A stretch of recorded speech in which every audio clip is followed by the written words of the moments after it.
Dear friends, God's Old Testament promise has been fulfilled.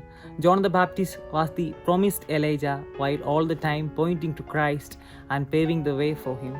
Elijah and John spoke the truth in preparation for the coming of Christ and rekindled people's hope. May we be bearers of the truth this Advent and give to others the hope that they might need in their lives at this time. The disciples needed help to recognize a true prophet in their midst, and sometimes we too need help in discerning what and who is prophetic.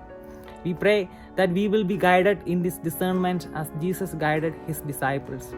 The role of the returned Elijah was to pave the way for the coming of the Messiah, and that is exactly what John the Baptist did.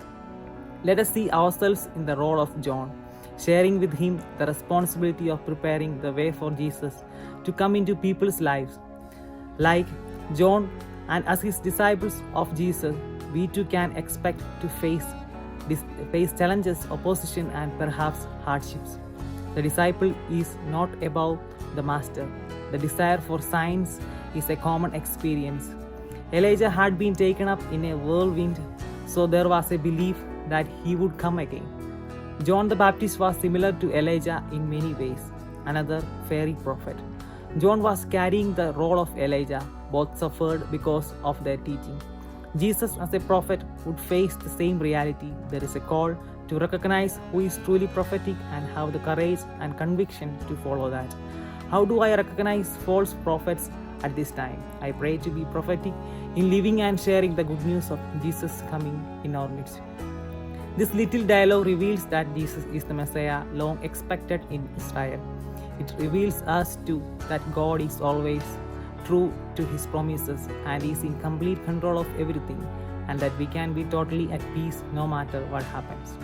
Jesus foresees his passion and death with equanimity. This can help us to accept the suffering and difficulty in our own lives.